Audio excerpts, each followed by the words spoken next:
Good morning, student. I hope you all are safe and doing good. So, students, today I am going to explain you further experiments through which we can understand osmosis process and tonicity.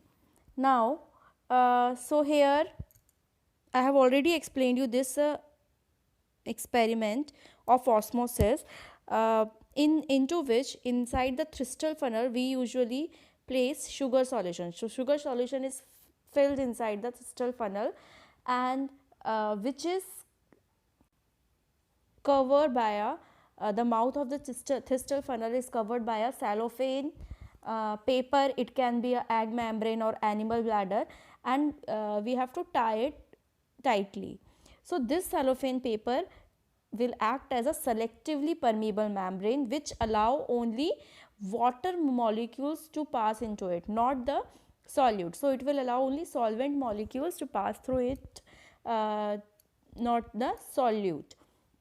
So whenever we will set this setup, so what we will observe that after a few hours the level of the sugar solution will rise. So here you can see we have to check the initial level, and after 1 hour we have to check the final level. So when we will check the final level, we will see the rise in the solution of this stem of the crystal funnel.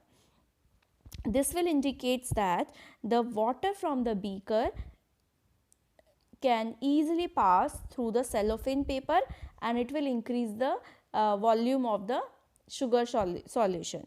So here it is written the level of water in the crystal funnel in the control it will remain unchanged, because in the control we have taken only the water even in the crystal funnel and in the water, whereas in this setup, our experimental setup, we will see the rise in the rise level of the sugar solution in the crystal funnel. So the level of water in the beaker in the experiment will drop slightly down. So this is, and it will not be sweet in taste. So through this experiment we will get to know about the three results. We will get the three results. First one is in the experimental setup some water passed through the cellophane paper easily. Second one is sugar will not pass, so sugar will not come. So in this water will go on only because cellophane paper is selectively permeable for this solvent only, not for the sugar solute. So it is written also in the third point, the cellophane paper has acted as a differentially permeable membrane or selective membrane. It allowed only water molecules. So you can underline this line. This is the main observation, that this membrane, cellophane membrane, act as a selectively permeable for water molecules only. That's why only water molecules can enter into the crystal funnel, and it will increase the rise of the glucose level. Now we can modify this experiment. So you can see experiment number 3. So in this experiment we can take, if we will take the more concentrated solution, more concentrated means more amount of solution in the sugar solution, and if we will take either the dilute or very less dilute in the beaker, still what will happen, still the result will be same. So because in the beaker we have the dilute solution, so it will move, it will pass easily through the cellophane paper, and it will again increase the level of the sugar solution in the crystal funnel. So the same thing, the level of the solution in the crystal funnel would also rise, would be rise. Now in this experiment we can use cellophane paper, we can perform this experiment by using rubber sheet also and muslin cloth also, and we can change, we can see the result. So if in this, if we will use the rubber sheet in place of cellophane paper in this experiment of crystal funnel, so what we will observe, there will be no change in the no level change in the increase of no level change. Okay, so why? Because this rubber sheet is impermeable, it will not allow either the water molecules or sugar solution to come in and out. So what will happen, because rubber sheet is impermeable membrane.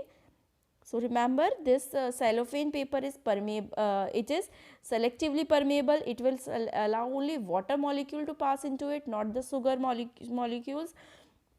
So it will allow only the solute solvent molecules, not the solute.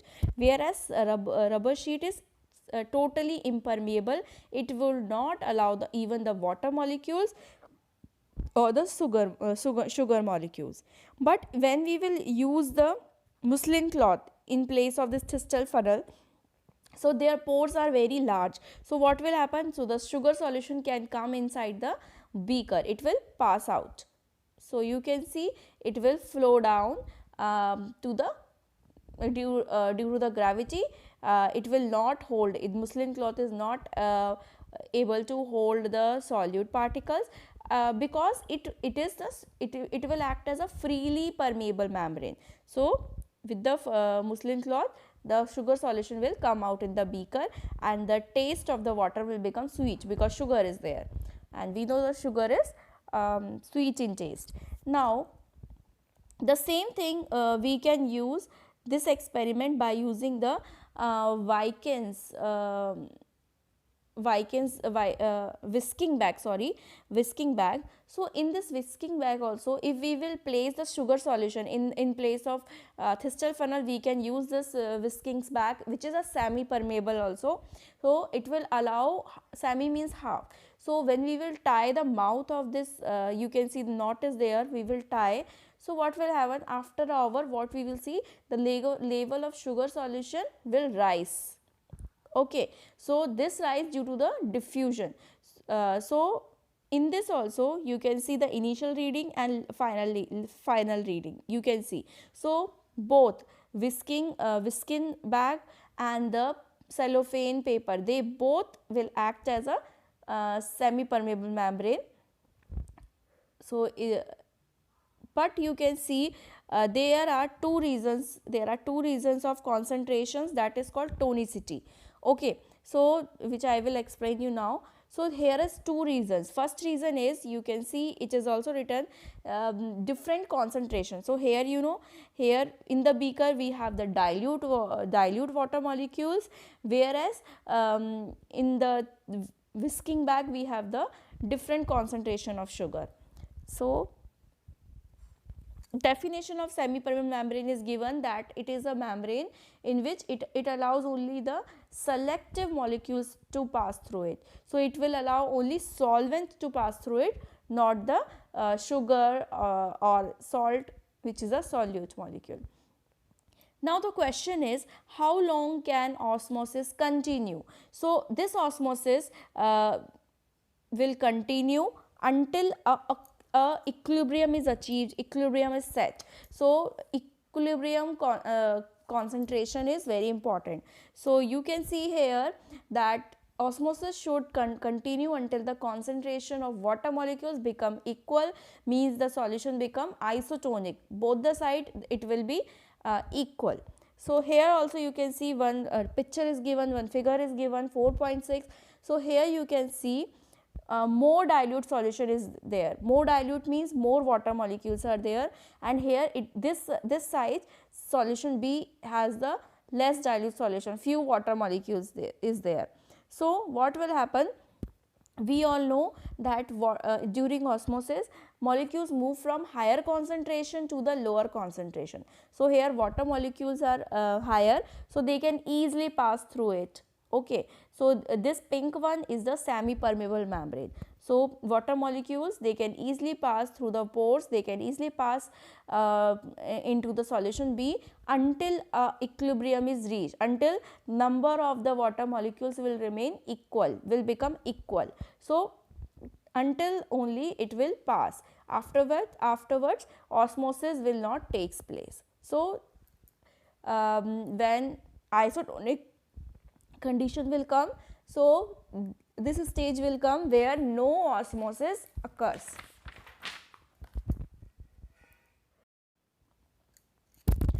Now during osmosis process, osmotic pressure is built up. Okay, so now what is osmotic pressure? So you can see that osmotic pressure is the minimum pressure that must be applied to prevent the passage of pure solvent into the solution. So it usually prevent the passage of pure solvent into the solution. So it is written also that osmotic is the minimum pressure that must be exerted to prevent the passage of the pure substance into the solution when the two are separated by a semi-permeable membrane. So it is a pressure. It basically measure the tendency, the water taking uptake tendency by the osmosis process. Now, what is tonicity? So you can see tonicity is a behavior or the relative concentration of a solution that basically determines the direction and extent of diffusion. So basically it describes the behavior of a cell when it is placed in a solution. So in solution can be of any type. It can be of isotonic, it can be of hypotonic, it can be of hypertonic. So whenever the behavior of a cell describe the tonicity. So it depends not only on the number of particle in the solution but also the nature of the solute, whether we are taking the sugar, salt or any. So here you can see it is the ability of a solution to cause a cell to gain water or to lose water. Gain water means to absorb water or to lose water. So it mostly depends on the concentration of solute. It can be sugar or salt, anything on both the sided. So based on that there are three solution: hypotonic, isotonic and hypertonic. So here you can see these solutions can be looked at comparison. So all the three are given in your book. So you can see here, um, as I said, based on the solution there are three types of solution: isotonic, hypertonic and hypo. So in the iso means same. So the relative concentration of water and solute, or you can say the solute and solvent concentration on both the sides are same. So in this case no osmosis will take place because because the concentration is same on both the sides. So no net movement of water molecules will take place, no osmosis will take place. Whereas in hypotonic, hypo means lower. So in this condition the solution outside the cell has lower solute. Lower means, or you can say it is dilute. Hypo means it is a dilute. So as a result water molecule from outside will move. So as in this experiment we have seen that it outside the Thistell funnel, outside condition the solution is dilute, so it can easily pass into it and it allows the level of the water so that it can rise easily. So when in this case when the hypotonic solution is there, then on endoosmosis will occur, means water will go inside into the cell and it will it will allow cell to swell up. Now hypertonic means higher. So in this condition the solution outside will be the higher, so the fluid inside the cell, so water molecules it will come out and it will that condition is called exoosmosis. So basically osmosis is further divided into exoosmosis and endoosmosis. Endo means water is going inside, moving inside, and exo means water is coming outside. So to understand all the three conditions we have so many examples. So you can see we have red blood cells, we have plant cells and we have animal cells. So here one diagram is given, you can see here. So animal cell, so you can see isotonic solution, under isotonic solution in the animal cell what will happen, animal cell is RBC, red blood cell is animal cell, and plant cell you can see. So animal cell when in the isotonic solution you can see water will there will be no movement of the water entering the cell will equal, and or you can say when it will move equal amount will move in and come out. So the water leaving and water entering will be equal. Whereas in the plant cell no loss and no gain of water by the cell. So remember, in the animal cell, when the solution is isotonic, equal distribution of, or equal the movement of solution will takes place, solute and solution will take place, whereas in the plant cell there will be no loss or no gain of the. So in this case the cell will remain at as it is, no swelling up, no increase in size, no decrease in size. Whereas when the solution is hypertonic, hypertonic means hyper, as I said, the outside the cell, they have the higher solute solution. Okay, so in the animal cell, water entering the cell is less than the water leaving, so exoosmosis will take place. I told you that hypertonic exoosmosis will takes place. So from in outside the outside, from the cell only outside water is come out, so the cell will shrink. The same way water comes out from the cell in the plant cell also, so exoosmosis will takes place. So shrinkage of the cell, you can see decrease in the size of the, like you can compare also first and second one. Now when the cell, when we place the cell in the hypotonic solution, what will happen, it will absorb the water, and that is called endoosmosis. Endoosmosis will take place in both the animal cell RBC and plant cell also. So you can see increase, they will expand, they will swell up, and you can see water entering the cell exceed the water, so it cell can burst also. So you can see the picture, they are showing the burst out picture. So water will becomes swell up, you can see the shape of the cell wall. So this is all about the isotonic, hypertonic and hypotonic. So next is, sometimes there are so many nutrients such as nitrates, sulfates, so many ions are there, zinc, manganese, they cannot pass through the cell membrane by root cell easily, so they need extra energy. So that they will not able to move inside or pass by simply osmosis, so they need active transport. Active transport means for with the help of energy, ATP is there, with the help of energy they only move from the higher concentration to the lower concentration, so that is called active transport. Next process is passive transport. Passive means it is somewhat like diffusion.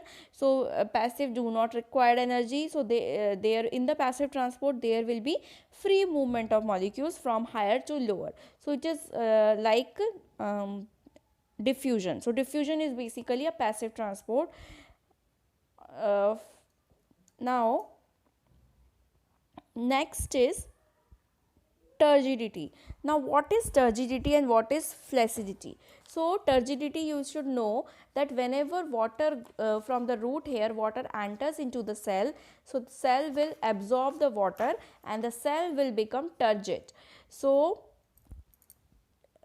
it will become fully charged, it will become, it will increase in size, or you can say, or it will be, it will take it will not allow the water, because water to absorb more now, because it is already filled with the water. So you can see here it is written, when a cell reaches a state where it cannot accommodate more water. So as you know, our phone, it has the capacity of 100% charging, after that it will not take more and more charging. So that is called, that condition is called turgid. So even the plant cells or animal cells, they each cells are having that limited tendency to take up the substances or things, so that condition is called turgid. In this, the cell will become hard or rigid, or you can say it can expand its size, so that condition is called turgidity, and cell will become turgid. So when a cell is turgid, it is it's the cell wall is stressed under the pressure, and that pressure is called turgor pressure. So when the turgidity will when the turgidity will come, then turgor pressure is built up inside the cell, and with this turgor pressure it will exert the cell, because you know in the inside the cell there are so many cell organelles, so that also whenever they will also having the cell content, their solution and solute concentration is different from each other. So what will happen, they will also exert a pressure. So even the cell wall exert the pressure. So this, you can see this picture in this. So when this osmotic pressure, water moves into the cell due to the osmotic concentration, we know, so it will build up the osmotic pressure, and the cell will, when it becomes the turgid condition, when it become fully charged or absorbed by the water, then this turgor pressure, what it will do, it will the cell contents will press on the cell wall, and then wall also against the turgor pressure, cell wall also exert a pressure, that is called wall pressure. So all together they will put a pressure, okay, and sometimes if the pressure is more, then the cell can be burst out. So it is written that at any time the cell is unable to bear the turgor pressure, it can burst out. And the common example we can see in our daily life is of fruits and vegetables, sometimes birds like tomato, like so many other. So when turgid the cell is in somewhat balanced state, but if it will be the more turgidity condition will be more, then it can burst out. So the same thing is they are saying that no more water is entering or leaving if the turgor pressure is balancing the or counterbalancing the wall pressure. So there will be no further absorption of the water. Now here differences are given between the diffusion, osmosis and active transport. So you can read, and the important point is that through the diffusion liquids and gases can easily diffuse, but osmosis allow only water molecules to transport up to a short distance. So in the absorption of water, osmosis, active transport, imbibition all plays a very important role. Now, so there is a condition, plasmolysis and flaccidity. So when a living cell such as any leaf or of aquatic plant or any plant cell, when we will place in a fresh water, then what will happen, it will remains fully swollen or bloated, okay. And in this condition what will happen, it will become swell up. So that condition is called in this condition what will happen, the plasmolysis means shrinkage of cell wall. So whenever we will keep any cell under the salt solution 5% or anything, you can see the cytoplasm will shrink. So in the first picture you can see cells, this is a normal cell in which all the cell organelles are placed, you can see they are just showing in the margin of the cell wall, they are placed at a normal position. But whenever we will keep this any plant cells under the strong salt solution, then what will happen, shrinkage of cytoplasm or plasma membrane, shrinkage of we will see the shrinkage of cytoplasm, and even plasma membrane will also withdraw, it will also come withdraw from the cell wall. So you can see the ball like this structure, spear like. So this structure is showing in this magnifying image, you can see we have kept the cell in the 5% salt solution for a few minutes. So in this condition the protoplasm will shrink, and this condition is called flaccid. So flaccid condition is also known as plasmolyzed condition, where we all know that cell contains protoplasm, cytoplasm plus nucleus. and all there are so many cell organelles are present inside the cell. So if we will keep it in the salt solution, whole protoplasm will shrink, it will shrink, and that condition is called flaccid condition or plasmolysed condition. It will but this condition, when again we will keep it in the normal solution, then again it will regain the its original it will regain its original positions, and that is called deplasmolysed. So you can say the shrinkage of protoplasm is called plasmolysis, and that again the proper or regains the original condition means turgidity, it is called uh, deplasmolysis. So like I told you earlier also that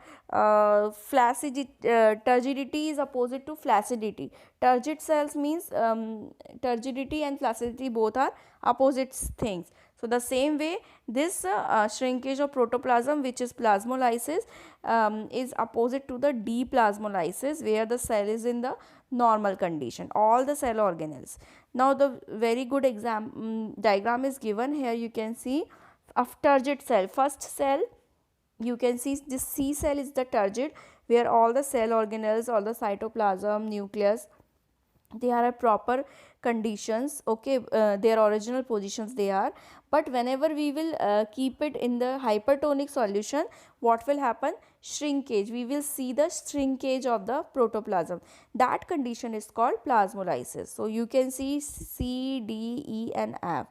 So vacuoles along with the all the cell or called cell containment present inside the cell will shrink up. So what is the use of turgidity?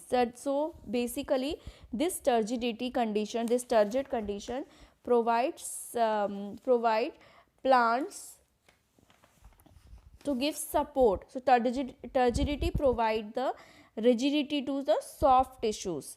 So like leaves, so they will not wilt, and in the evening also it helps in the that loss of water also. So it is very important. Now second point is soft turgidity is it helps to push out through the hard ground, push out the push out the roots or shoot part from the hard ground. So we can see so many plants, they can grow anywhere from the any cemented floor or from the cracks of the walls. So due to this turgor pressure, so turgor pressure is very important. Turgor and root pressure. So turgor, whenever turgor pressure develop, so root, when they absorb the water from the root hair, so they also build the root pressure. So turgor pressure in the root cells, they build up the root pressure also. So we can measure that root pressure by using manometer. So what we have to do for this?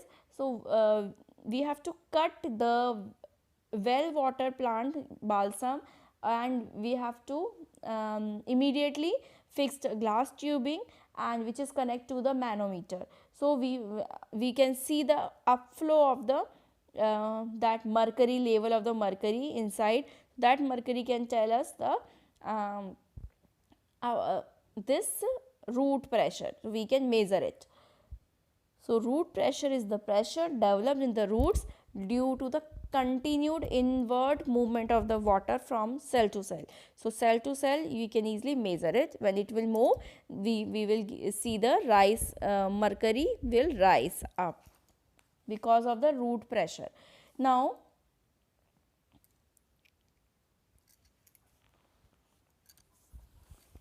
so it helps in the, even turgor pressure helps in the opening and closing of stomata.